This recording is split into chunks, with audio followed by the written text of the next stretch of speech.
Bienvenue sur Détectives éternels. Ce soir, un enquêteur chevronné entre en scène.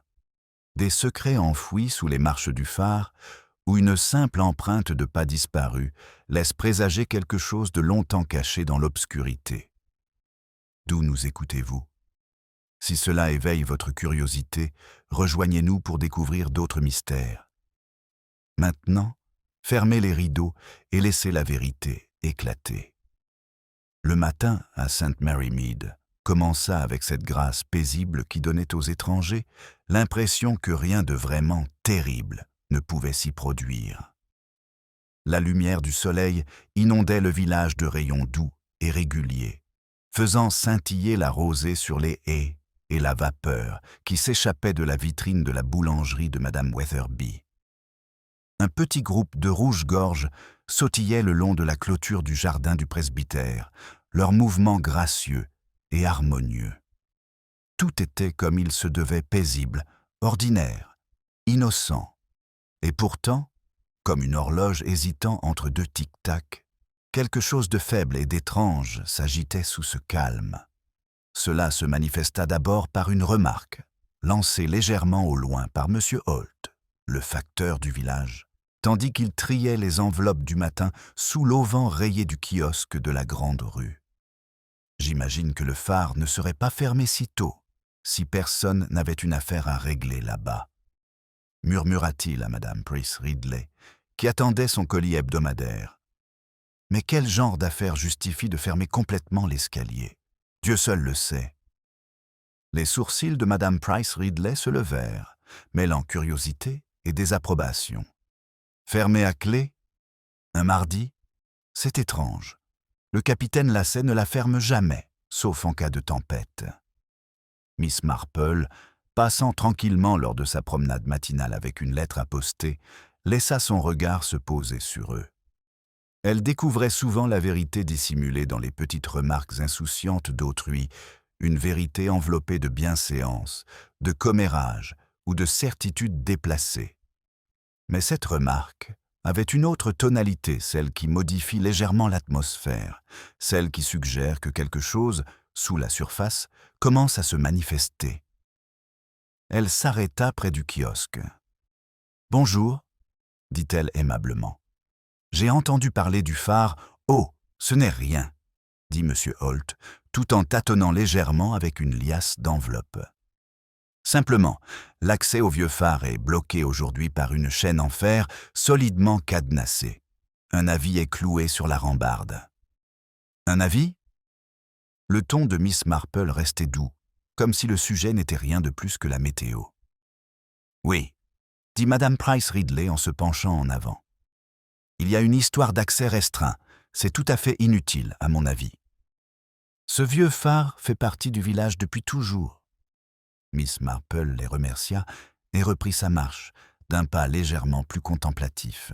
L'air autour d'elle semblait désormais subtilement différent, toujours doux, toujours familier, mais teinté d'anticipation, comme si le village lui-même avait retenu son souffle.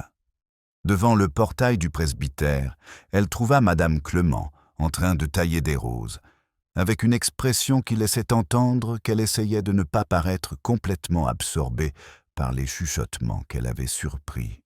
« Mademoiselle Marple » appela-t-elle doucement. « Avez-vous entendu parler du phare ?» Madame Price Ridley dit que le capitaine Lasset a lui-même affiché un avis ce matin. Il y a forcément quelque chose qui cloche. « Je l'ai donc compris, » répondit Miss Marple. « Cela éveille la curiosité.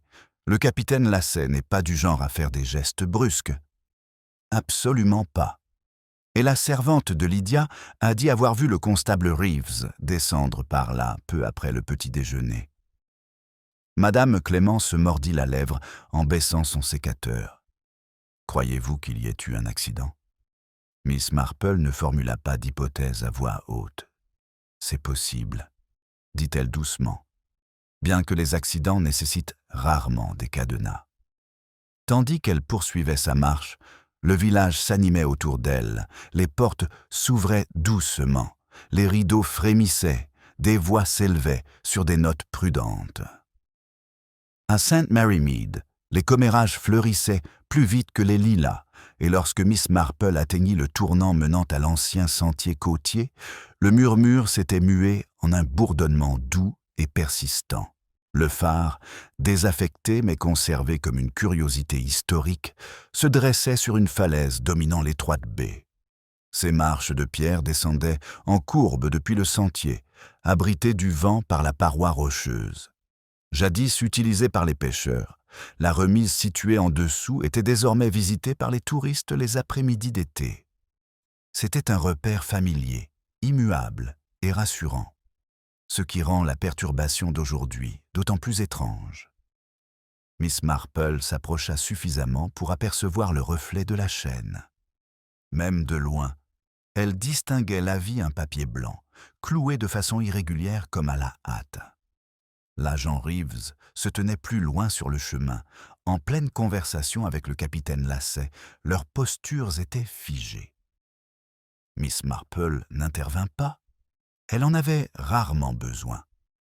Un simple coup d'œil aux expressions des hommes suffisait à comprendre que l'affaire était grave, sérieuse, même si le village n'en avait pas encore été informé. Elle se retourna vers le centre du village d'un pas mesuré. La brise portait une légère odeur de sel et de pierres mouillées venant de la mer en contrebas, et au loin, un goéland lança un long cri ténu qui déchira la tranquillité du matin.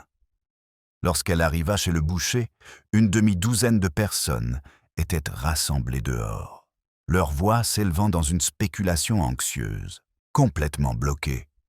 Quelque chose s'est échoué, j'en suis sûr. Ou quelqu'un d'autre. Ne dites pas de telles choses, protesta faiblement Madame Harris, tout en se penchant plus près. Miss Marple se glissa à l'écart du groupe. Il était frappant de constater à quelle vitesse l'équilibre du village avait basculé. 1 heure auparavant, la vie s'écoulait paisiblement, rythmée par ses rituels habituels. À présent, elle vibrait d'un malaise sourd, certes, mais persistant. Elle acheta un petit paquet d'agneaux pour le souper, remercia M. Griggs et sortit. C'est alors qu'elle aperçut Lily Harcourt, l'institutrice, qui marchait d'un pas vif vers la rue principale, le visage inhabituellement pâle pour une matinée aussi claire. Elle tenait un cahier serré contre elle, comme pour le dissimuler. Miss Marple la salua. « Ma chère, vous avez l'air d'avoir été surprise. » Lily hésita trop longtemps à son goût. « Ce n'est rien.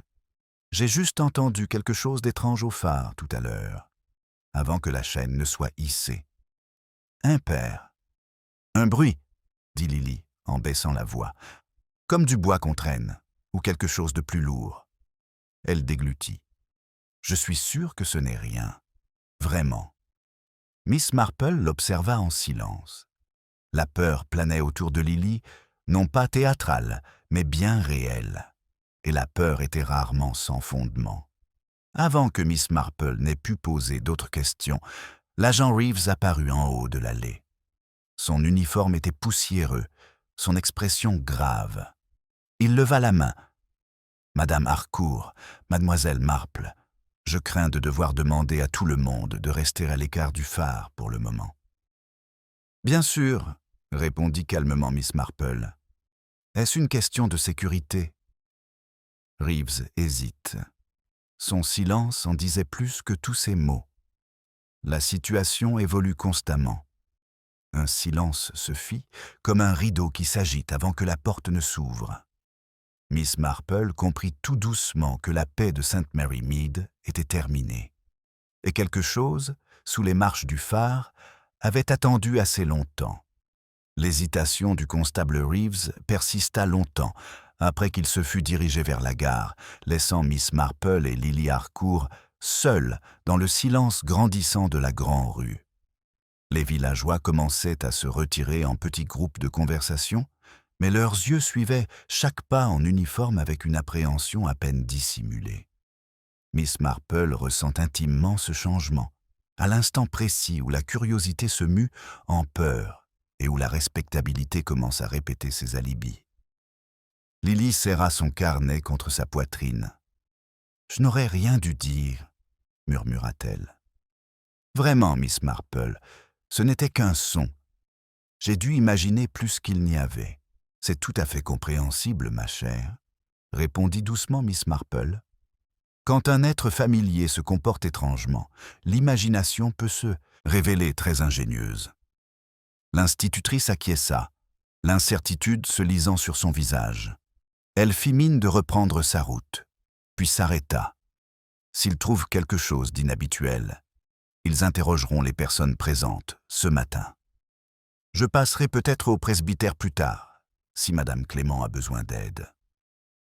Le ton était désinvolte, mais le léger tremblement dans sa voix trahissait une crainte d'être, elle aussi, mêlée à des affaires qu'elle préférait éviter. Miss Marple la regarda partir avant de se tourner vers la verdure. Les cloches de l'église commencèrent leur répétition horaire, leurs notes douces et vacillantes flottant dans l'air. Pourtant, le son semblait étrangement discordant aujourd'hui, comme s'il peinait à retrouver son harmonie habituelle. Ce motif reflétait le malaise matinal, une apparence immuable, mais une légère vibration sous-jacente. Au coin du mur du presbytère, Miss Marple croisa le colonel Melrose, dont la canne tapotait le sol d'un geste vif. « Miss Marple, vous avez entendu parler de nous, sans doute ?» Sa voix portait l'empreinte d'un homme qui, à la fois, détestait et savourait d'être tenu à l'écart des affaires officielles. « J'en ai entendu parler un peu, » répondit-elle. « Seulement que les marches du phare sont fermées. » « Oui, enfin, Reeves a été terriblement évasif. Il a parlé de nécessité opérationnelle. Une expression absurde. Cela signifie qu'il n'en sait pas assez pour avoir l'air autoritaire. » Le colonel renifla. « Si le capitaine Lasset est impliqué, cela pourrait être grave. Lasset n'est pas du genre à s'inquiéter pour des broutilles. » Miss Marple esquissa un sourire. « Savez-vous si quelqu'un a visité le phare récemment ?» Le colonel réfléchit. Harcourt, l'institutrice dont elle avait parlé, dessinait le littoral pour ses élèves, et le jeune Peter Lassie aidait parfois son père au hangar. Mais sinon, non. Ce n'était pas vraiment un lieu de rencontre. Sa canne claqua une dernière fois avant qu'il ne baisse la voix. Mais je sais que quelqu'un a été aperçu se dirigeant par là avant l'aube. Madame Godfrey, levée tôt malgré son arthrite, a remarqué une silhouette se déplaçant sur le sentier dans la pénombre. « Une silhouette ?» demanda Miss Marple, bien qu'elle pressentait déjà les limites de l'observation du colonel. « Impossible de dire qui, dit-il, est visiblement agacé. Seulement qu'ils avaient agi vite. Peut-être rien de grave. Mais on peut se poser la question. »« Oui, » pensa Miss Marple, « on peut se le demander, en effet. » Elle continua son chemin vers la pelouse où Madame Witherby disposait de petits plateaux de scones sur une table en bois. Ses mains tremblaient légèrement, faisant teinter la porcelaine. « C'est terrible, Miss Marple, » murmura-t-elle. L'agent Reeves prit un morceau de corde dans la remise derrière la boulangerie. « Ça ne présage rien de bon. »« Une corde » répéta doucement Miss Marple. « Pour sécuriser la zone » a-t-il dit. « Mais j'ai assez vécu pour savoir quand quelqu'un essaie de ne pas m'inquiéter. » Le regard de Miss Marple se porta un instant à l'horizon. La falaise, au-delà des arbres, se dressait, paisible et discrète, mais la simple pensée d'une corde faisait naître des craintes d'accident, blessures, voire quelque chose de plus sombre encore. Pourtant, elle ne s'attarda pas sur ces spéculations. Dans un village, les premières rumeurs reflétaient souvent davantage l'émotion que la réalité. Elle acheta un petit pain qu'elle n'avait pas l'intention de manger, échangea des politesses rassurantes et reprit son chemin vers la maison. En chemin, elle remarquait les moindres détails, un volet légèrement entrouvert à la vieille maison des Miller, un vélo négligemment posé près de la haie, Madame Price Ridley qui l'observait depuis sa fenêtre, se livrant à l'art étrange d'avoir l'air d'observer sans le vouloir.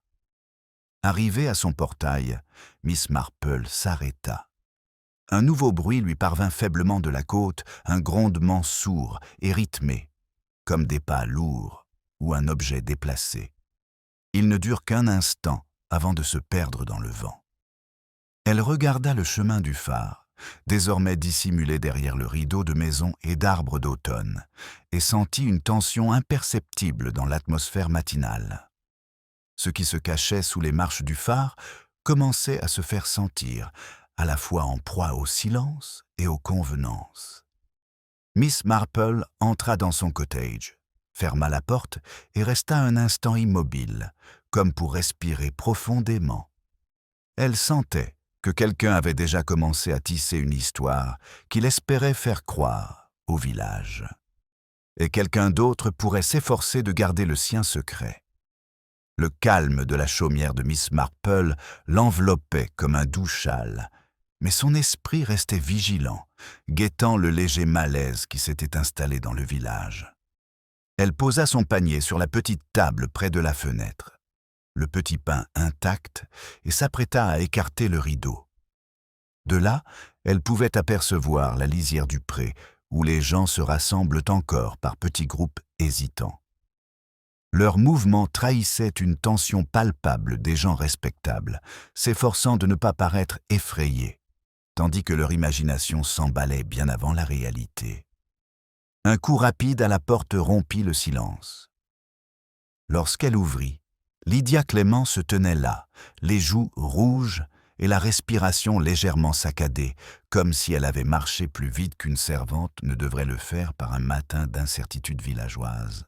« Oh, Miss Marple, je suis si heureuse que vous soyez rentrée, » dit Lydia en se tordant les mains. « Madame Clément m'a envoyé vous chercher, si vous n'êtes pas trop occupée. Le vicaire vient de rentrer après avoir parlé avec le capitaine Lasset. Et eh bien, on a trouvé quelque chose. » Miss Marple la regarda avec bienveillance. Lydia est souvent la première à percevoir l'atmosphère du presbytère. Est-ce quelque chose que le vicaire juge important que je sache? Oui, mademoiselle. Enfin, il a dit que votre point de vue pourrait peut-être apaiser Madame Clément, qui tremble presque. Tout cela n'est qu'un horrible tumulte. Je vous prie de m'excuser, mademoiselle. Inutile, Lydia. J'arrive tout de suite. Ils traversèrent ensemble la pelouse.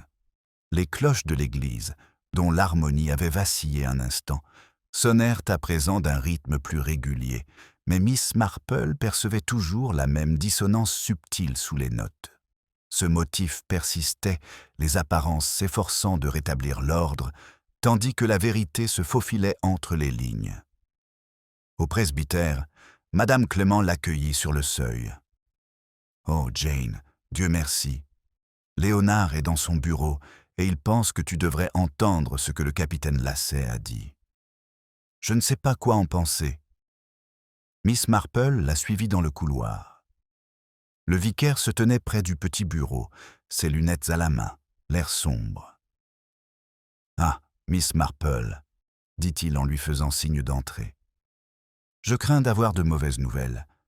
Le capitaine Lasset m'a demandé de les transmettre discrètement.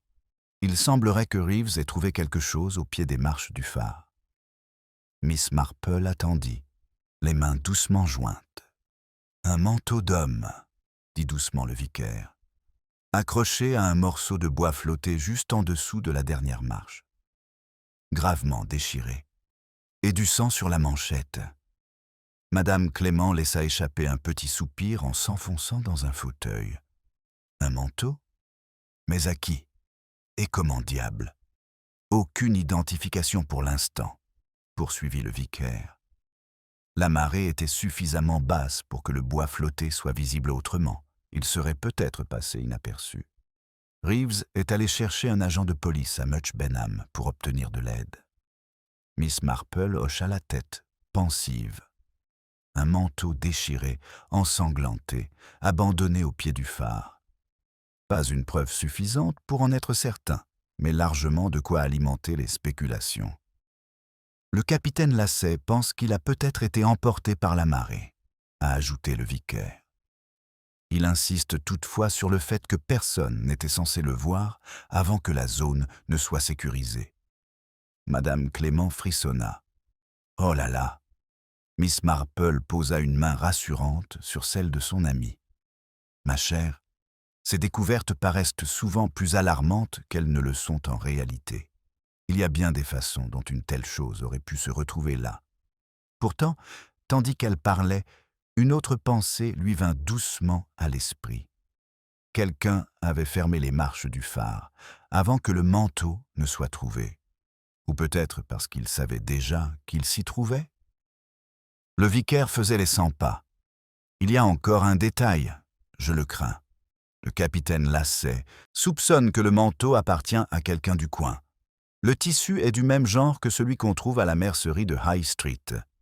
Madame Penrose a reconnu les coutures. Cela réduit considérablement le champ des possibles, murmura Miss Marple. Madame Clément la regarda d'un air sévère. Jane, pensez-vous que cela puisse être lié à ce bruit horrible qu'a entendu Lily Harcourt? Il est trop tôt pour le dire. Mais Miss Marple n'avait pas oublié la peur de Lily, ni la façon dont elle serrait son carnet. Une jeune femme peut imaginer beaucoup de choses, mais la peur est rarement sans raison. Avant qu'elle n'ait pu ajouter un mot, une ombre passa lentement, hésitante, devant la fenêtre du bureau.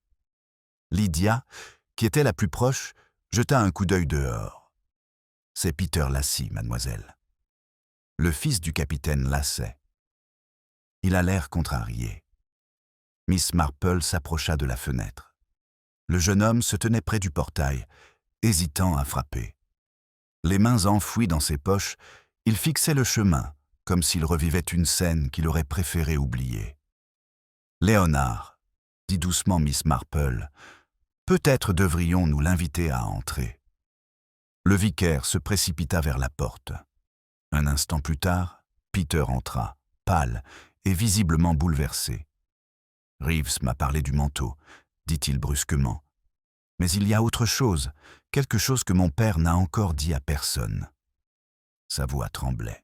« Mademoiselle Marple. » « Je crois savoir qui était près du phare avant l'aube. » Un silence pesant s'installa.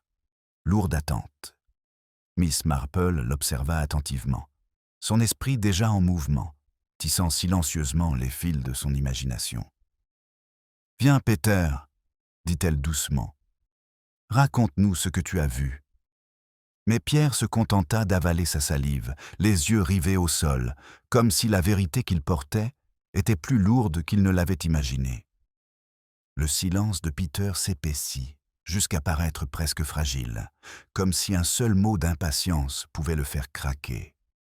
Il se tenait près du bureau du vicaire, les épaules tendues, les yeux fixés sur le motif usé du tapis, comme s'il suivait un labyrinthe secret. Miss Marple l'observait avec une patience tranquille. Elle savait que les jeunes hommes se confient souvent plus librement une fois qu'on leur offrait un petit espace rassurant où déposer leurs craintes. Madame Clément, consciente de la délicatesse de l'instant, se retira vers la porte. Le vicaire croisa les mains et attendit. Lydia s'attarda un peu plus loin, les yeux écarquillés. Finalement, Peter prit une inspiration lente et saccadée. « Je suis parti tôt, » dit-il, plus tôt que quiconque ne le savait. Papa croit que j'étais encore à la maison, mais ce n'était pas le cas. Je suis descendu au bord de l'eau pour me changer les idées. Miss Marple acquiesça d'un léger signe de tête. Une promenade à l'aube peut être très intéressante.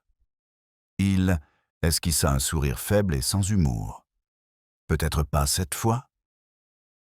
Arrivé au sentier côtier, j'aperçus quelqu'un devant moi. Cette personne se trouvait près de la rambarde du phare. Pas assez près pour que je puisse la reconnaître, mais suffisamment pour que je voie qu'elle s'affairait à quelque chose sur la chaîne. « Vous faites quelque chose ?» répéta le vicaire. « Il vérifie, » dit Peter. « Ou il attache. » Je n'arrivais pas à distinguer. Mais lorsque je m'avançais pour l'interpeller, la personne se retourna et descendit précipitamment les marches vers le palier inférieur. Son front se fronça. Il faisait encore sombre. Je distinguais seulement un long manteau. Sombre. Peut-être bleu marine ou marron. Madame Clément porta une main à sa poitrine. « Et vous n'avez pas vu leur visage ?»« Non. » mais leur façon de bouger l'intrigue. Ils étaient très nerveux, rapides, presque comme s'ils ne voulaient pas être vus. Une légère tension parcourut la pièce. Miss Marple sentit le subtil glissement de la respectabilité vers le secret, le récit villageois se réinventant discrètement. « Et ensuite ?» demanda-t-elle doucement. « Puis j'ai entendu quelque chose, » murmura Peter. Un bruit sourd, un bruit lourd. Il résonna sur les rochers. J'ai cru que quelqu'un avait laissé tomber une caisse ou un outil, mais sa gorge se serra. Je ne suis pas descendu. J'aurais dû, mais je ne l'ai pas fait. Je suis resté là, à écouter, et puis les mouettes se sont mises à crier, et là j'ai paniqué. La peur peut être très persuasive, dit Miss Marple, surtout lorsqu'on est seul dans la pénombre. Peter hocha la tête d'un air misérable. Mon père me trouva en train de remonter le chemin. Je lui dis que je n'étais pas descendu du tout. Je ne voulais pas qu'il pense que je me dérobais encore à mes devoirs. Miss Marple perçut une légère trace de honte dans sa voix. Les apparences, surtout celles du fils d'un capitaine, pouvaient peser lourd sur un jeune homme. « Votre père a-t-il vu quelqu'un d'autre sur le chemin ?» demanda-t-elle. « Non. » Elle était vide à ce moment-là. Il déglutit. « Mademoiselle Marple, pensez-vous que le manteau qu'ils ont trouvé puisse appartenir à la personne que j'ai vue ? C'est une possibilité, a-t-elle répondu. Il y en a d'autres aussi. Le vicaire s'éclaircit la gorge. Peter, ces informations pourraient être importantes. Le capitaine Lasset doit les entendre. Je sais, murmura Peter. Je lui dirai. Son regard se posa de nouveau sur le sol. Je voulais que quelqu'un d'autre le sache en premier. Quelqu'un qui ne présumait pas le pire. Émue de compassion, Lydia s'avança. « Vous avez bien fait, monsieur Peter. » Miss Marple posa doucement la main sur son bras. « Et vous continuerez ainsi. Rentrez chez vous maintenant. Parlez à votre père quand vous vous sentirez plus calme. La vérité est bien plus facile à accepter lorsqu'on la partage tôt que tard. » Il hocha la tête, les remercia, faiblement, et quitta la pièce d'un pas lourd. Madame Clement expira bruyamment. « Oh Jane, qu'est-ce que cela peut bien signifier? Quelqu'un a-t-il attaché la chaîne avant l'aube? Quelqu'un aurait-il peur d'être vu? Et puis, un manteau sanglant est tombé sur les marchés. Cela laisse supposer, dit doucement Miss Marple, que ce qui s'est passé près du phare n'était pas aussi soudain qu'il n'y paraît. Le vicaire se remet à arpenter la pièce. Il faut se garder de tirer des conclusions hâtives. Bien sûr, dit Miss Marple avec un léger sourire, mais les conclusions sont rarement hâtives. Elles s'accumulent. Une brise passa contre la fenêtre du bureau, faisant frémir le rideau. Miss Marple remarqua qu'il s'agitait légèrement et irrégulièrement, comme pour imiter l'incertitude qui planait sur le village. Quelque chose d'autre la taraudait, la peur de Lily Harcourt, la promenade matinale secrète de Peter, les coutures artisanales du manteau et la chaîne gravie à la hâte sur les marches du phare. Pris séparément, ces éléments pouvaient sembler insignifiants. Mais ensemble, ils laissaient deviner une forme invisible qui se dessinait derrière la façade polie du village. « Jane, dit doucement Madame Clement, tu penses à quelque chose ?»« Oh, une simple réflexion, » répondit Miss Marple. « Une toute petite réflexion, mais ce sont parfois les fils les plus fins qui révèlent les plus gros nœuds. » Elle se tourna vers la fenêtre, ses yeux se plissant légèrement, tandis qu'elle observait le capitaine Lasset monter à grands pas vers la lanterne, l'air déterminé et visiblement troublé. Miss Marple comprit que quelque chose était sur le point de changer à nouveau. L'arrivée du capitaine Lasset rendit l'atmosphère du presbytère soudainement pesante.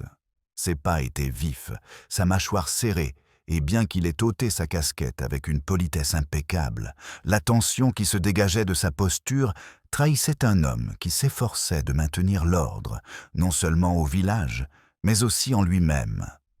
Miss Marple le vit saluer le vicaire, avec la politesse guindée de quelqu'un qui aurait préféré être ailleurs. « Léonard, dit-il d'une voix sèche, je crains que la situation au phare ne se complique. » Reeves sécurise la zone, mais je dois vous parler à ce sujet. » Il s'arrêta en apercevant Miss Marple et Madame Clément.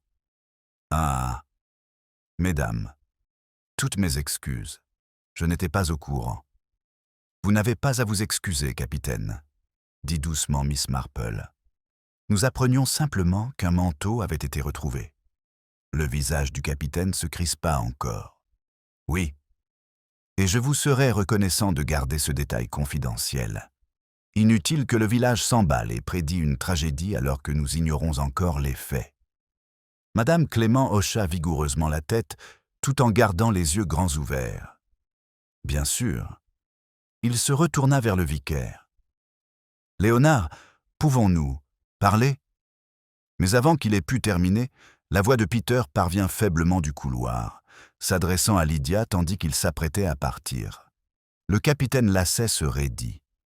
Était-ce mon fils? Le vicaire hésita. Miss Marple intervint discrètement. Peter s'arrêta pour réfléchir. « Capitaine, un jeune homme a souvent besoin de calme lorsqu'il est troublé. » Le capitaine Lasset fronça les sourcils, l'air sévèrement inquiet.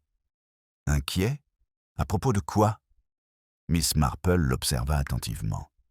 C'était un homme habitué à commander, qui accordait une grande importance à la discipline, surtout chez ses proches.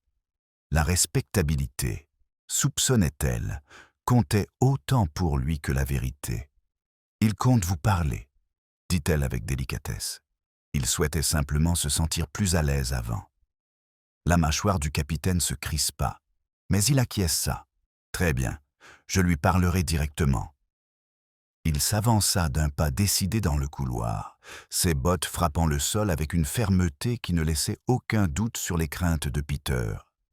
Miss Marple perçut l'échange étouffé, la salutation hésitante de Peter, la réponse basse mais ferme du capitaine, et elle perçut le léger tremblement dans la voix du jeune homme, tandis que père et fils s'éloignaient ensemble. Lorsque la porte se referma derrière eux, Madame Clément laissa échapper un long soupir. Pauvre garçon, et pauvre capitaine Lasset, il doit être terrifié par les conséquences que cela aura sur sa réputation. Miss Marple se dirigea de nouveau vers la fenêtre, observant les deux silhouettes s'éloigner dans l'allée. Peter paraissait frêle comparé à la démarche assurée de son père. « Les apparences peuvent peser lourd sur une famille, » murmura-t-elle. « Surtout quand la vérité exige d'être entendue. » Le vicaire se frotta le front. « Jane, crois-tu que le témoignage de Peter soit important? Une silhouette qui noue une chaîne devant quelqu'un qui craint d'être vu, cela semble calculé. »« C'est vrai, » dit doucement Miss Marple, « mais les actes délibérés passent souvent pour des accidents lorsqu'on les observe de loin. Il faut examiner attentivement ce que les gens ont voulu dissimuler. » Son regard se porta sur la petite table sous la fenêtre où Madame Clément avait posé un vase de lys ce matin-là. Un pétale commençait à se faner, se recroquevillant sur lui-même, tandis que le reste de la fleur semblait s'épanouir. Un rappel discret que le déclin s'amorce souvent sans qu'on s'en aperçoive. Madame Clément suivit son regard. « Pensez-vous que la personne que Peter a vue avait un lien avec le manteau? » « C'est une possibilité, » répondit Miss Marple, « mais pas la seule. Il arrive que l'on visite des lieux pour des raisons sans rapport avec l'intrigue qui s'y déroule. Mais la peur, elle, est presque toujours porteuse de connaissances. » Le vicaire s'appuya contre son bureau. Lily Harcourt a également entendu quelque chose. « Nous ne pouvons pas oublier cela. »« Non, » acquiesça Miss Marple. Impossible d'ignorer son expression à ce moment-là. De la peur, encore. Et du secret. Une combinaison plus révélatrice qu'un manteau déchiré. Madame Clément joignit nerveusement les mains. « Pensez-vous qu'elle ait reconnu quelqu'un? »« Peut-être, » dit Miss Marple. « Ou peut-être craint, elle, que quelqu'un ne se demande ce qu'elle faisait près du phare. » L'idée planait légèrement dans l'air, sans être ni accusation ni absolution. Miss Marple ne jugeait jamais à la hâte, elle savait que la nature humaine exigeait une bien plus grande délicatesse. On frappa à la porte, un bruit rapide et hésitant qui les interrompit. Lydia se précipita pour ouvrir. Quelques instants plus tard, elle fait entrer un nouveau visiteur, M. Holt, le facteur, qui paraissait inhabituellement pâle et serrait sa casquette contre lui. « Excusez-moi, » dit-il essoufflé. « Je viens directement de la rue principale. Il y a eu une autre découverte. » Les yeux de Miss Marple se plissèrent, non pas sous le choc, mais sous l'effet d'une attention soutenue. « Quel genre de découverte ?» demanda le vicaire. Holt déglutit. Madame Penrose trouva un morceau de papier déchiré près du sentier du phare, alors qu'elle étendait le linge derrière sa boutique. On aurait dit un fragment de lettre. Elle pensa que cela pouvait appartenir à la même personne que le manteau. « Puis-je le voir ?» demanda doucement Miss Marple. Holt fouilla dans sa poche et lui tendit un petit fragment froissé. L'encre était basée sur les bords, l'écriture irrégulière, comme déchirée à la hâte. Seuls quelques mots restaient lisibles. « N'aurais-je jamais dû venir des pas hier soir, pas sûr. » Le papier tremblait légèrement entre les doigts de Miss Marple, non pas à cause de sa propre main, mais à cause du poids subtil de ses implications. « Où exactement cela a-t-il été trouvé ?» demanda-t-elle. « Près du virage, » dit Holt, à mi-chemin entre le village et le phare. Un endroit, pensa Miss Marple, où la vérité pouvait facilement se perdre ou être omise intentionnellement. Elle plie soigneusement le fragment et le glissa dans son gant. Elle réalisa que quelque chose avait changé bien plus qu'elle ne l'avait imaginé. Quelque chose avait commencé à assembler les morceaux. Miss Marple conserva un instant le morceau de papier, laissant ces phrases éparses se former dans son esprit. Un silence pesant sembla s'installer autour d'elle, comme si le presbytère lui-même avait compris que l'issue de l'enquête avait basculé. Le regard de Madame Clement oscillait anxieusement entre Miss Marple et M. Holt, tandis que le vicaire, les mains jointes derrière le dos, se tenait là, grave et patient. « Madame Penrose a eu la sagesse de retourner cet objet, » dit doucement Miss Marple. Beaucoup l'auraient considéré comme un simple déchet. M. Holt hocha la tête, visiblement soulagé. Elle fit la même remarque. « Il y a quelque chose dans l'écriture, » me dit-elle. « Je n'ai jamais rien vu de pareil. » Elle se demanda si ce n'était pas l'écriture d'un homme, vu la fermeté des traits.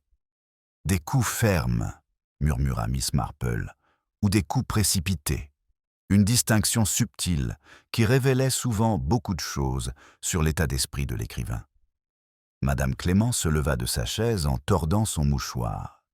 « Jane, pensez-vous que cette lettre signifie que quelqu'un s'attendait à des problèmes au phare ?»« Je crois, » répondit doucement Miss Marple, « que quelqu'un savait qu'un danger était présent, ou craignait qu'il puisse l'être. » Cette pensée semble durcir le visage du vicaire. « Un danger, Jane, le crois-tu vraiment ?» Mais un autre bruit interrompt le claquement du portail, suivi de pas rapides sur le chemin. Un instant plus tard, Lydia apparut à la porte du bureau, la voix plus basse. « C'est Lily Harcourt, mademoiselle. Elle dit qu'elle doit vous parler de toute urgence. » Miss Marple échangea un bref regard avec le vicaire et hocha la tête. « Veuillez la faire entrer. » Lily entra d'un pas rapide, le visage pâle d'une manière bien différente de la pâleur anxieuse du matin. C'était une peur plus vive, plus immédiate, qui luttait contre une farouche détermination intérieure.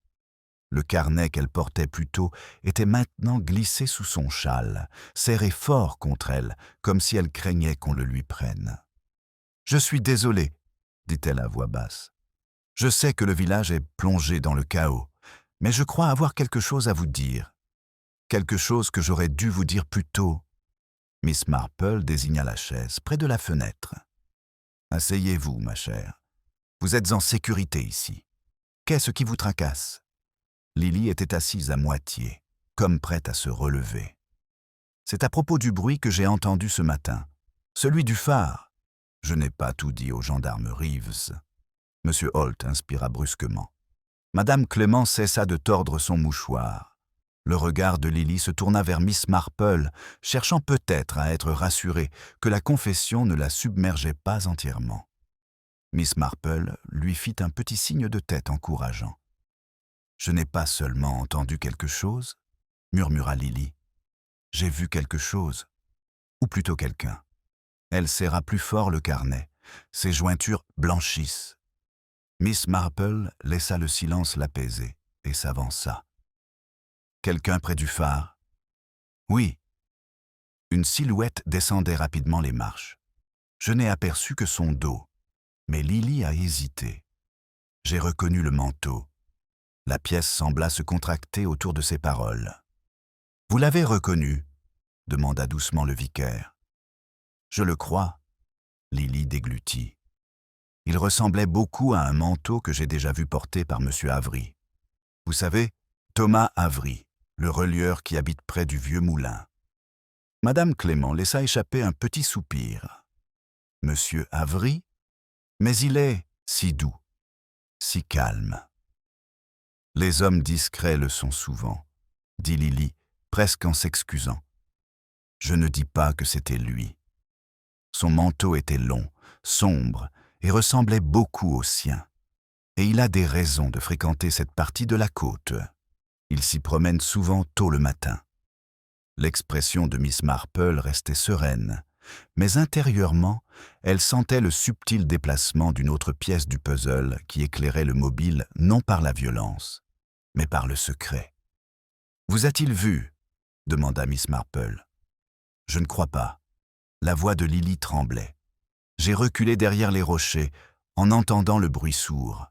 Et quand j'ai regardé à nouveau, il avait disparu.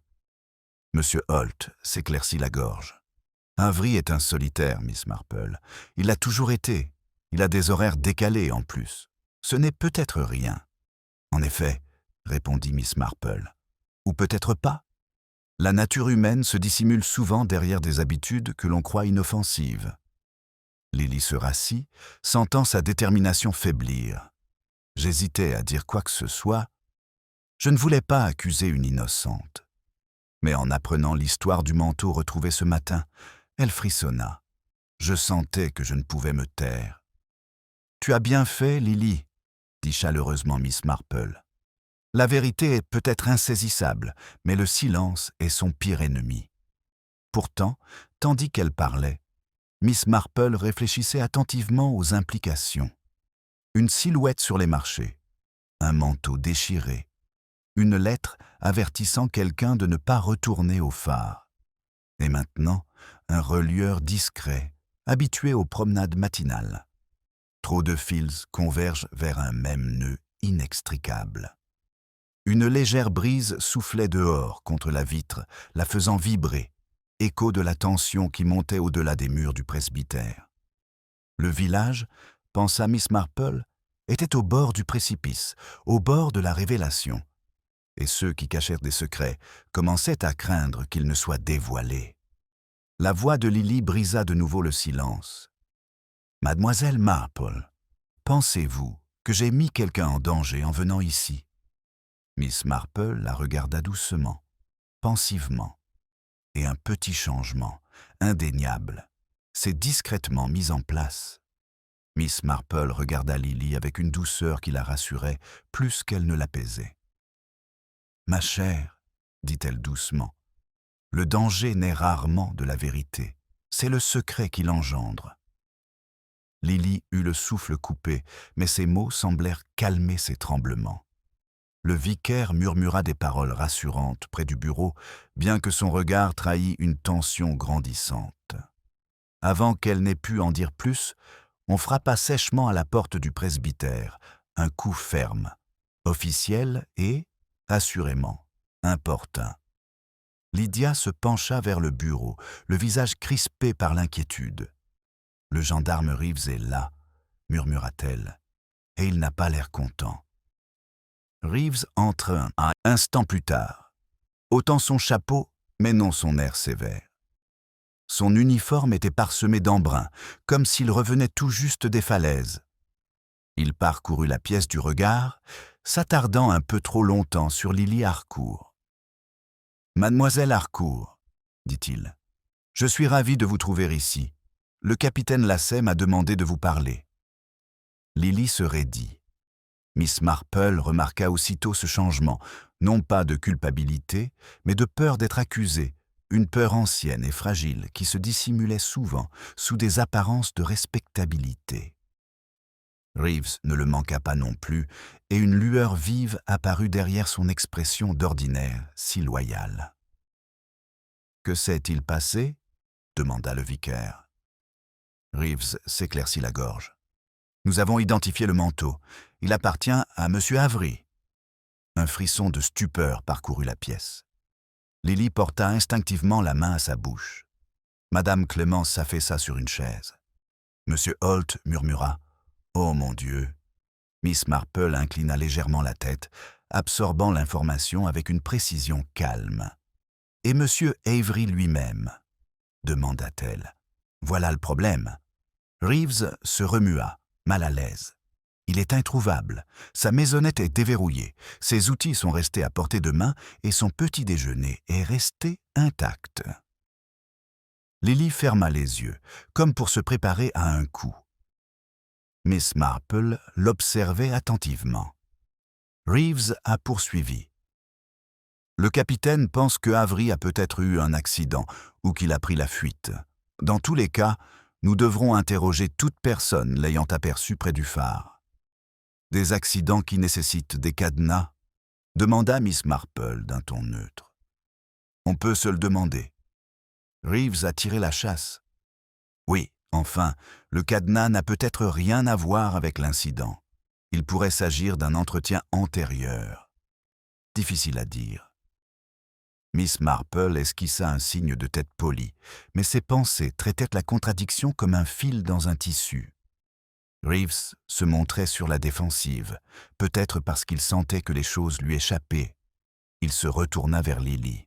« Mademoiselle Harcourt, avez-vous vu Avery ce matin ?» Lily hésita, la gorge serrée. « Je ne suis pas sûre. J'ai vu quelqu'un, un manteau sombre. C'est tout. Je ne voulais induire personne en erreur. » Reeves plissa les yeux.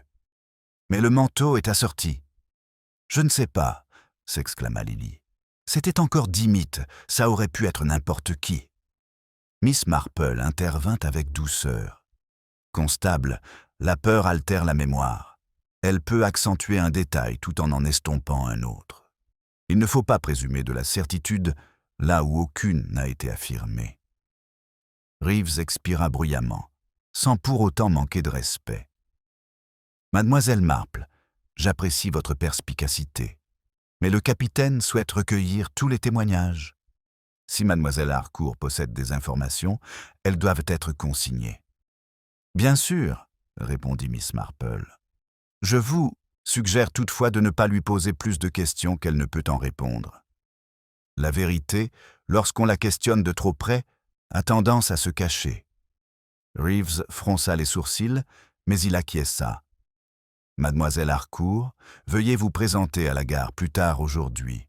Midi devrait convenir. » Lily hocha légèrement la tête, bien que ses mains tremblaient. Le gendarme s'attarda encore un instant. « Il y a une autre chose. Nous avons trouvé des empreintes de pas près des marches. 2 séries. L'une descend et l'autre s'éloigne. » Le regard de Miss Marple s'aiguisa. « Une direction opposée ? Vers le village ?»« Oui, » répondit gravement Reeves. « Vers le virage où l'on a trouvé ce bout de papier. » Un silence éloquent s'ensuivit. L'écho symbolique était indéniable des pas faits dans l'obscurité, certains vers la vérité, d'autres vers la dissimulation. Après le départ de Reeves, le vicaire referma doucement la porte. Jane s'assombrit d'heure en heure.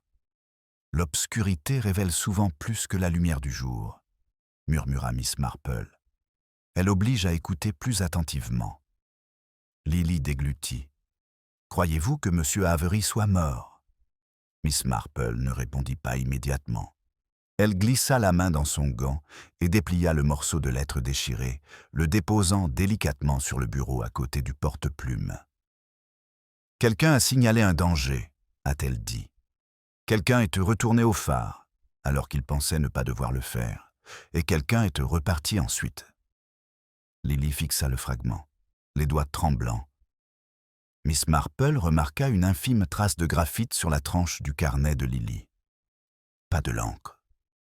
Du graphite, celui qu'on utilise pour le dessin technique ou pour marquer les bords des feuilletons de papier fin. Du genre de celle qu'un relieur pourrait utiliser. Lily suivit le regard de Miss Marple et se figua. Quelque chose de délicat et de révélateur changea dans les pensées de Miss Marple, un changement discret, imperceptible, mais indéniable. Un fil s'était resserré. L'immobilité de Lily à cet instant était presque fragile, comme si le moindre bruit soudain pouvait la faire basculer. Miss Marple, remarquant la légère trace de graphite sur le carnet, ne l'interpella pas directement. Au lieu de cela, elle laissa le silence s'installer, une pause douce et délibérée qui, souvent, permettait de faire émerger la vérité plus efficacement que les questions. Madame Clément, inconsciente des sous-entendus, s'approcha de Lily avec une sollicitude bienveillante. « Ma chère, vous avez l'air très faible. Laissez-moi vous chercher de l'eau. »« Non, » murmura Lily rapidement, la voix tendue. « Je vais bien. Vraiment. » Le regard bienveillant de Miss Marple restait fixé sur elle. L'odeur de graphite laissait supposer une proximité avec les outils d'Avery ou avec Avery lui-même, mais il était bien trop tôt pour tirer des conclusions. Les apparences incitent souvent à juger avant même que la vérité ne soit prête à se manifester. Le vicaire s'éclaircit doucement la gorge. « Lily, tu devrais peut-être te reposer un instant. Ces événements nous affligent tous. » Les doigts de Lily se crispèrent sur le cahier jusqu'à ce que la reliure en cuir grince. « Je préférerais y aller, » murmura-t-elle. « J'ai des cours à préparer. Les enfants perçoivent tout ce qu'ils peuvent ressentir lorsque leur professeur est perturbé. » Miss Marple s'avança, aimable mais d'une voix discrète. « Bien sûr, ma chère. Mais puis-je vous demander si vous aviez ce carnet avec vous ce matin, lorsque vous êtes passé devant le phare ?» Lily déglutit. Un petit mouvement, presque imperceptible. « Oui, dit-elle, je l'ai toujours sur moi. J'y note des idées de leçons dès qu'elles me viennent. » Le sourire de Miss Marple exprimait la compréhension plutôt que la suspicion. Une excellente habitude. Les idées peuvent être des compagnes insaisissables. Lily sentit ses épaules se détendre, même si une certaine inquiétude persistait. Miss Marple n'insista pas. La vérité révélée trop tôt avait la fâcheuse tendance à disparaître dans l'ombre. Lily fit ses adieux poliment et s'éclipsa avec une rapidité qui trahissait son besoin de s'échapper. Lorsque la porte se referma doucement derrière elle, Madame Clément soupira. « Pauvre petite, de quoi a-t-elle peur ? Je n'ose l'imaginer. »« La peur a souvent plusieurs facettes, » disait Miss Marple. « Parfois, elle révèle le danger, parfois, elle révèle la loyauté. » Le vicaire inclina la tête. « La loyauté ? Envers qui ?» Miss Marple ne répondit pas directement. Elle tourna plutôt son regard vers la fenêtre, où le vent agitait les roses trémières du jardin en un mouvement irrégulier. Un rappel symbolique que la beauté superficielle pouvait se plier sous une pression invisible. Monsieur Holt s'éclaircit la gorge. « Mademoiselle Marple, diriez-vous que le récit de Lily renforce les soupçons contre Avery, ou bien qu'il soulève des doutes ?»« Elle fait les deux, monsieur Holt, » répondit-elle. « C'est précisément pourquoi nous devons être prudents. » Il hocha la tête avec incertitude, serrant de nouveau sa casquette. Le vicaire s'approcha du bureau et souleva le fragment déchiré. Ces mots n'auraient jamais dû être prononcés et dangereux. Sont ceux qui me troublent le plus. Il faudrait peut-être un avertissement préalable. Une réunion, par exemple. Miss Marple acquiesça. Une lettre déchirée à la hâte est rarement le fruit du hasard. Madame Clément porta une main à sa joue. Et maintenant, Avery a disparu. Oh Jane, crois-tu qu'il lui soit arrivé quelque chose de terrible? Il s'est certainement passé quelque chose, dit doucement Miss Marple. Le mal, cependant, prend bien des formes. Toutes ne sont pas fatales.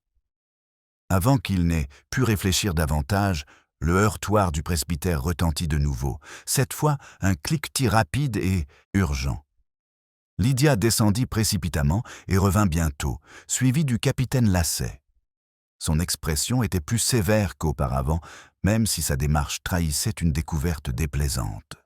« Mademoiselle Marple, dit-il sans préambule, j'ai besoin de vous parler. En privé, si possible. » Madame Clément et M. Holt commencèrent à se lever, mais Miss Marple leva une main apaisante. « Ils peuvent rester, capitaine. Tout ce qui concerne le village les concerne aussi. » Il hésita, puis hocha brièvement la tête. « Très bien. Reeves revient tout juste de fouiller la crique inférieure. Nous avons retrouvé la sacoche d'Avery coincée entre les rochers. » Madame Clément eut un hoquet de surprise. M. Holt pâlit. Miss Marple plissa légèrement les yeux. « Sa sacoche? Vide ou pleine? » ?»« À moitié plein. Quelques outils, quelques papiers. » Le capitaine Lasset marque une pause, s'éclaircissant la gorge. « Et un livre, abîmé par l'eau de mer, mais encore lisible. Une sorte de registre. Un silence doux et frais emplit la pièce. »« Un registre ?» demanda doucement Miss Marple. « Oui, avec des noms. Un bon nombre. » Son regard se porta furtivement vers la fenêtre, comme pour s'assurer qu'aucun passant ne puisse entendre la conversation, y compris des villageois tout à fait respectables. Madame Clément porta instinctivement la main à sa bouche. « Une liste de clients ?»« Non, » répondit gravement le capitaine Lasset. « Pas des clients, des débiteurs. Même le vicaire reste figé. » Miss Marple se pencha légèrement en avant. « Des débiteurs, capitaine ? Oui. Il semblerait que Avery ait prêté de l'argent discrètement pendant des années, sans aucune trace officielle. Et à en juger par les notes à côté de chaque nom, certaines dettes ont donné lieu à des litiges. » M. Holt s'est affalé dans un fauteuil. « Mon Dieu, qui l'eût cru ?» La voix de Miss Marple reste calme. Les hommes discrets observent souvent plus qu'ils ne parlent. Et ce sont ceux qui préfèrent rester invisibles qui les abordent. Le capitaine Lasset hocha la tête d'un air sombre. Exactement. Et si quelqu'un lui devait plus qu'il ne pouvait rembourser, Miss Marple, il pouvait se retrouver dans une situation désespérée.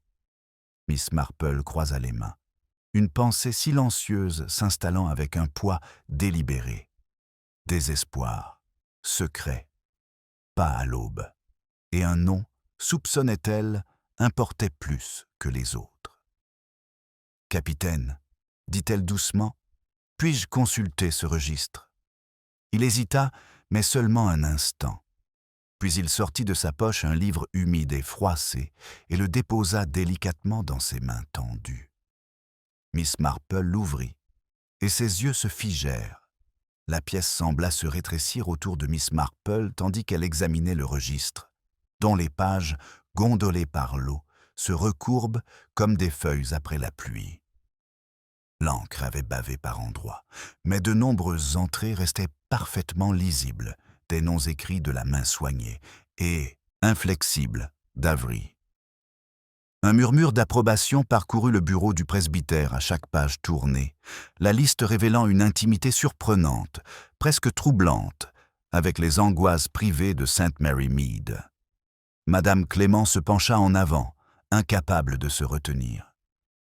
Mon Dieu, je n'imaginais pas que tant de gens respectables, aient emprunté de l'argent. La respectabilité, murmure Miss Marple, dépend souvent de ce dont on ne parle pas.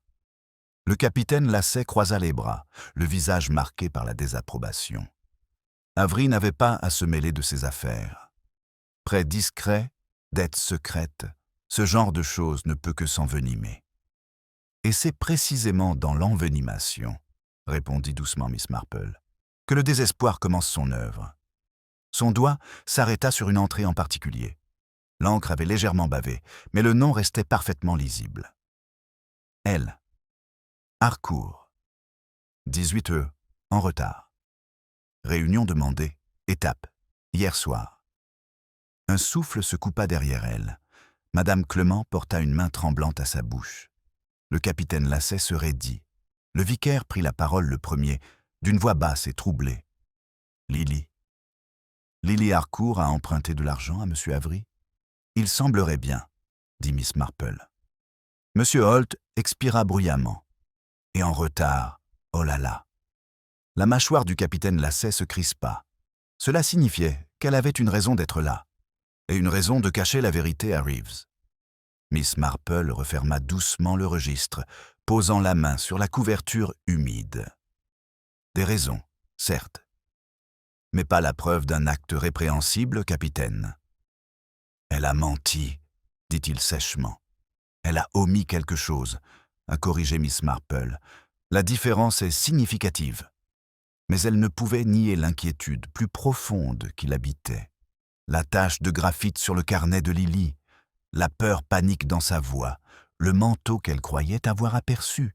Et maintenant, son nom dans le registre d'Avery, directement lié à une réunion la veille au soir, la nuit précédant le cadre des marches du phare. La voix de Madame Clement tremblait. Jane, Lily aurait-elle pu rencontrer Avery là-bas? Aurait-elle pu se disputer avec lui? C'est possible, dit doucement Miss Marple. Ou bien elle a peut-être accepté de régler la dette et de remettre l'argent ce matin. La nature humaine est rarement linéaire. Le capitaine Lasset se retourna brusquement. « Je dois la retrouver, elle doit se rendre immédiatement au poste. » Miss Marple leva la main. « Capitaine, excusez-moi, mais insister auprès de Lily risque de l'enfoncer davantage dans la peur. Et les gens effrayés disent de moins de vérité, pas plus.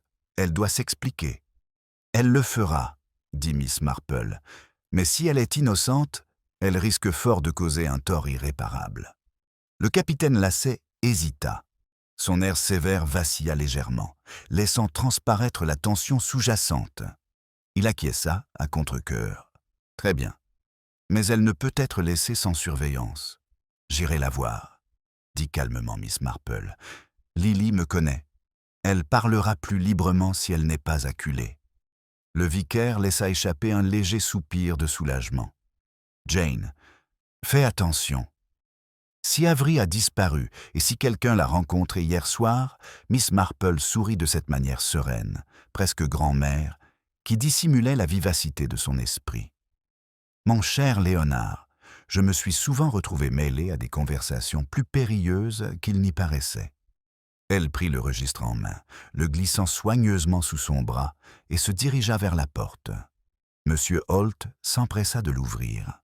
« Mademoiselle Marple, » murmura-t-il à son passage, « vous ne croyez tout de même pas Lily capable d'une chose aussi terrible. La croyance, dit doucement Miss Marple, doit attendre que la vérité se soit exprimée. » Le vent d'automne l'accueillit lorsqu'elle sortit, frais et chargé d'un léger parfum marin. Des falaises lointaines parvenait le clapotis rythmé des vagues contre la roche, inflexible, implacable, sans pitié. Un rappel que les secrets, comme les marées, finissent toujours par revenir. Elle se dirigea vers l'école d'un pas lent mais déterminé. Lily s'y trouverait sans doute, se ressaisissant avant d'affronter les enfants. Miss Marple connaissait bien le regard de celle qui porte en elle trop de peur, à la fois le tremblement de Lily, plutôt trahissait une certaine culpabilité, mais pas nécessairement une culpabilité violente. En tournant au coin de la rue, elle aperçut le vélo de Lily, penché de travers, près du portail de l'école. Un guidon était tordu, comme s'il avait été lâché à la hâte. La porte de l'école était entr'ouverte. Miss Marple s'arrêta, sa main effleurant le poteau du portail. Quelque chose dans ce silence lui paraissait étrange, non pas menaçant, mais comme suspendu, comme un souffle retenu trop longtemps. Elle s'approcha de la porte ouverte et écouta. Aucune voix, aucun bruit de pas, juste le léger grincement d'une chaise quelque part au fond. Elle franchit silencieusement le seuil. Et j'ai entendu un sanglot étouffé et surpris provenant de la pièce voisine. Le regard de Miss Marple s'aiguisa. Quelque chose allait se produire à l'intérieur de l'école. Miss Marple suivit le sanglot jusqu'à la petite salle de lecture située au fond de l'école. Les rideaux étaient à moitié tirés, laissant filtrer une faible lumière grise sur les pupitres. Lily Harcourt était assise à l'un d'eux, la tête penchée sur ses mains, les épaules tremblantes d'une lutte désespérée pour se contenir. Une pile de manuels pour enfants était posée à côté d'elle, intacte. Miss Marple s'arrêta sur le seuil, adoucissant sa présence. « Ma chère, dit-elle doucement, vous n'êtes pas seule. » Lily se redressa brusquement, s'essuyant les yeux d'un geste rapide et coupable. « Mademoiselle Marple, je ne vous ai pas entendu entrer. »« Ce n'était pas prévu, » dit Miss Marple avec un humour bienveillant. « Il faut agir avec précaution quand le cœur parle. » Lily tente de se ressaisir, mais son masque s'effrita. « Je ne devrais pas être ici. Je ne devrais être nulle part. Ils vont croire qu'elle a le souffle coupé. Ils vont croire que j'ai quelque chose à voir avec la disparition de M. Avery. » Miss Marple s'approcha et choisit une petite chaise basse plutôt que celle en face de Lily. S'asseoir légèrement à côté d'elle, et non en face, avait souvent aidé les personnes craintives à parler plus librement. « Lily, tu as peur. » Mais la peur et la culpabilité sont deux choses bien différentes. Lily fixa ses mains.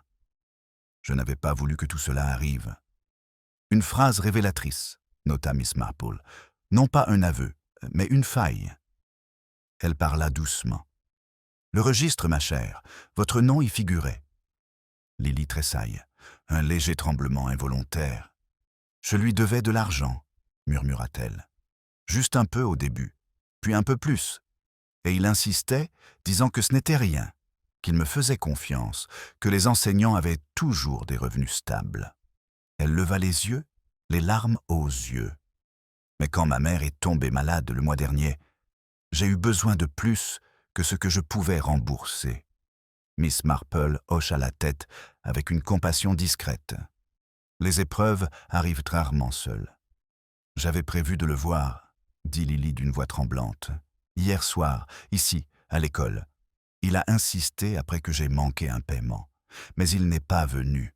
Vous avez reçu une lettre, dit Miss Marple, laissant planer la question comme une interrogation. Lily retient son souffle.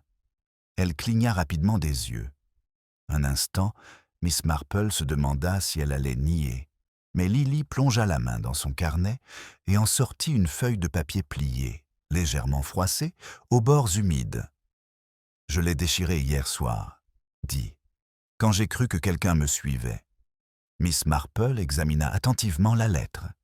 L'écriture correspondait à celle du fragment déchiré, trouvé près du sentier du phare.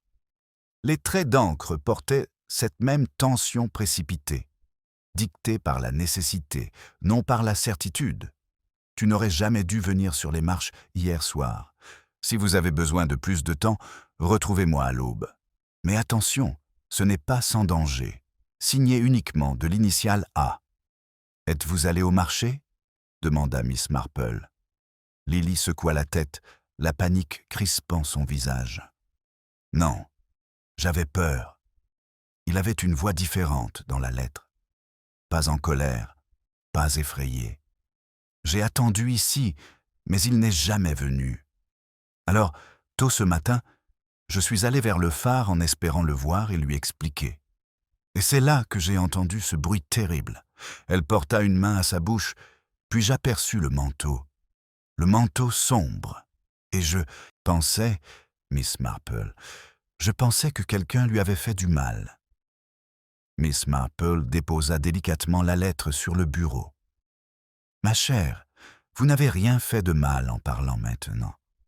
Les secrets deviennent de plus en plus lourds à mesure qu'on les garde. » Les épaules de Lily s'affaissèrent sous l'effet d'un soulagement mêlé d'épuisement, mais la peur persistait dans ses yeux.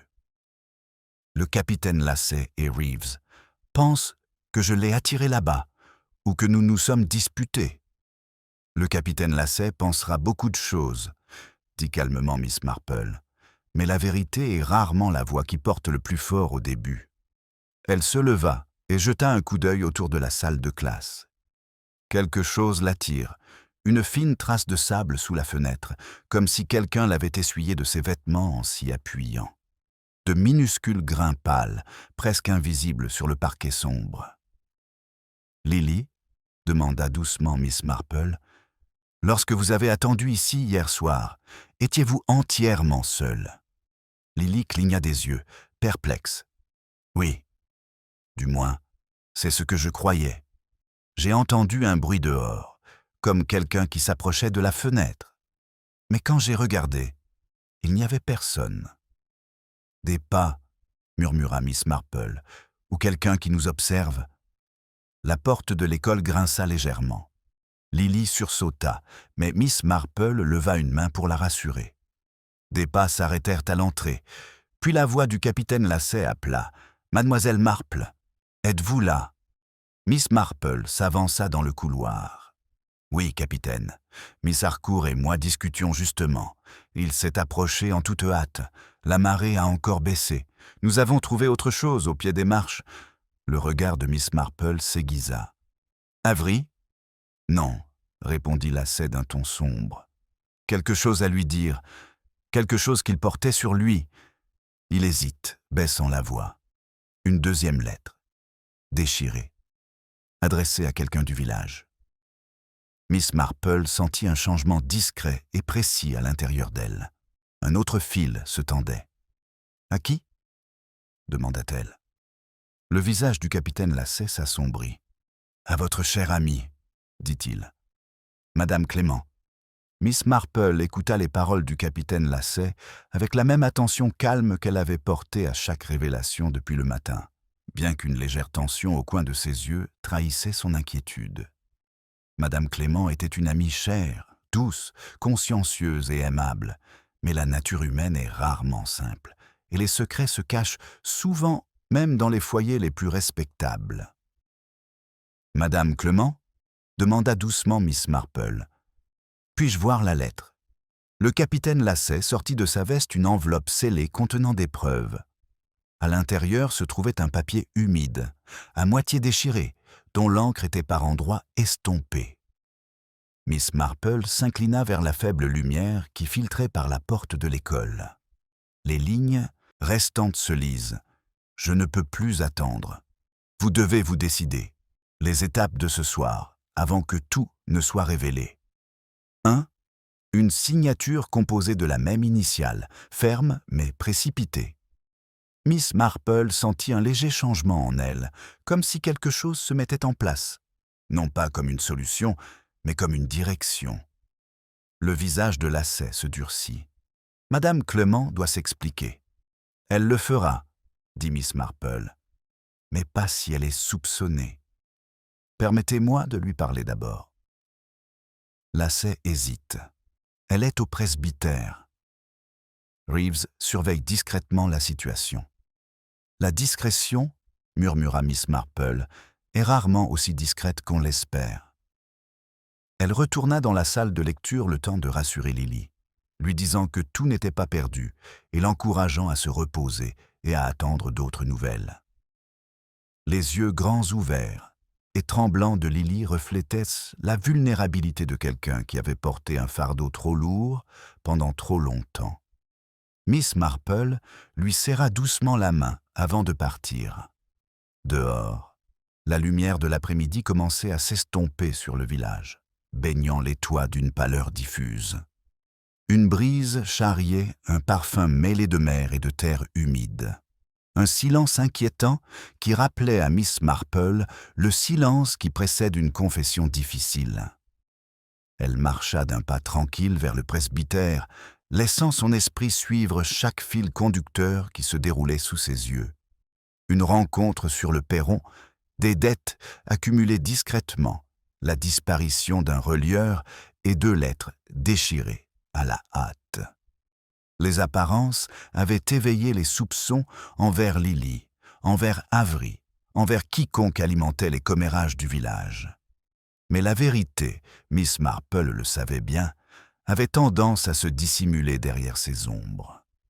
À la porte du presbytère, Reeves la salua d'un hochement de tête raide. « Mademoiselle Marple, le capitaine Lacey a fait savoir que vous veniez. » Elle sourit gentiment. « Alors, laissez-moi passer, agent. J'ai une mission humanitaire à accomplir. » Il s'écarta. À l'intérieur, Madame Clément se tenait près de la cheminée du salon, tordant son mouchoir d'un tremblement qu'elle ne pouvait dissimuler. Le vicaire se tenait à ses côtés, l'inquiétude profondément marquée sur son visage. « Jane, chuchota Madame Clément, est-ce vrai? Le capitaine Lacey a dit qu'ils avaient trouvé quelque chose. Mon nom, Léonard. Je ne comprends pas. » Miss Marple s'approcha et prit doucement son amie par le bras. « Ma chère, asseyons-nous. Ils l'ont fait. » Le vicaire est resté debout, comme s'il se préparait au combat. Miss Marple dépose la lettre déchirée sur la petite table entre elles. « On l'a trouvée près des marches du phare, » dit-elle doucement. « Le capitaine Lacey pense qu'elle vous était adressée. » Madame Clément fixait le papier, le visage blême. « Jane, je n'ai jamais vu ça. Vraiment, jamais. » Miss Marple l'observait attentivement. « Mais vous savez de quoi il s'agit. » Madame Clément hésita, une pause presque imperceptible, fragile comme une fine tasse de porcelaine. « Je le crois, » murmura-t-elle. « Jane, il s'agit du fonds scolaire. » Le vicaire ferma les yeux. Miss Marple reste parfaitement immobile. « Continuez, ma chère. » Madame Clément déglutit. « J'ai mal calculé. Le fonds pour la sortie scolaire des enfants. Quand les réparations du toit de l'école se sont révélées plus coûteuses que prévu, j'ai emprunté à Avery. » Elle porta le mouchoir à sa bouche. « Une petite somme au début, puis un peu plus quand les factures sont arrivées. Léonard n'était pas au courant. Je pensais pouvoir le remplacer avant que quiconque ne s'en aperçoive. » Le vicaire se tourna vers elle, bouleversé. « Ma chère, pourquoi ne me l'as-tu pas dit? »« Parce que, murmura-t-elle, je ne voulais pas te faire honte. » Miss Marple posa sa main sur celle tremblante de Madame Clément. « Vous pensiez que Avery saurait se taire? » ?»« Oui, il a toujours dit ça. Il disait qu'il valait mieux que les familles respectables le restent. » Elle leva les yeux, les larmes aux yeux. Mais ces derniers temps, il insistait. Il m'a demandé de le voir en privé. J'ai refusé. J'avais peur d'être vu. Et il écrivit, dit Miss Marple en touchant la lettre déchirée. Madame Clément hocha la tête d'un air misérable. « Je ne suis jamais allée sur les marchés. Je le jure. »« Je sais, » dit doucement Miss Marple, « parce que la personne qui a reçu cette lettre l'a déchirée sur le sentier de la falaise, et non chez vous. » Madame Clément cligna des yeux. « Et ensuite, qui ?» Miss Marple resta immobile, le regard perdu vers la fenêtre où une ombre légère, portée par le vent, faisait frémir le lierre le long du mur. Un murmure symbolique, illustrant combien les histoires pouvaient y facilement se retourner contre ceux qui s'efforçaient trop de paraître irréprochables. Elle se retourna. « Madame Clément, quelqu'un d'autre était-il au courant du manque de fonds ?» Le vicaire hésita. « Seulement Peter. Je me suis confié à lui par inadvertance lors des discussions sur les réparations la semaine dernière. » Miss Marple sentit le dernier fil se resserrer doucement dans son esprit. Pierre qui marchait avant l'aube. Pierre qui craignait d'être vu. Peter qui avait des raisons de dissimuler son implication et des raisons de craindre l'influence de Avery. Peter qui avait vu pendant des années les responsabilités anéantir les espoirs de son père. Avery avait tenté de forcer la main de Madame Clément, mais Peter, croyant protéger à la fois le presbytère et son propre honneur fragile, était intervenu. Elle regarda le vicaire, puis Madame Clément. « Ma chère, » dit doucement Miss Marple, « je dois parler immédiatement au capitaine Lacey. » Mais avant cela, je vous prie de bien vouloir comprendre que ce qui s'est passé au phare n'était pas dû à la méchanceté du cœur, seulement à la peur. À la peur mêlée d'orgueil. Madame Clément avait le souffle court. « Jane, vous voulez dire quoi ?» Miss Marple hocha légèrement la tête, l'air triste. « Oui. Je crois que Peter a bien rencontré Avery sur les marchés. Et je crois qu'il s'est passé quelque chose, un accident dû à la panique qui a terrifié Peter au-delà de toute mesure. » Le vicaire s'agrippa au dossier de la chaise. « Mon garçon, il faut traiter cette question avec compassion, » déclara fermement Miss Marple. « Car la vérité, lorsqu'elle est enfin révélée, n'est pas faite pour punir, mais pour libérer. » Elle se dirigea vers la porte, s'arrêtant un bref instant. Le capitaine Lasset écoute, dit « Mais il doit entendre la vérité de la bouche de quelqu'un qui en comprend toute la gravité. » Le vicaire hocha la tête, les larmes aux yeux. Madame Clément murmura « Jane, est-ce que cela va nous ruiner ?» Miss Marple se retourna avec une résolution tranquille. « La vérité ruine rarement les bonnes personnes, ma chère. Mais les secrets, souvent, le font. » Elle sortit et se dirigea vers le sentier où le phare se dressait au loin sur le ciel grisonnant. La marée commençait à monter, murmurant contre les rochers comme une histoire qui revient sur le rivage. Et Miss Marple savait qu'il était temps de rassembler les derniers éléments.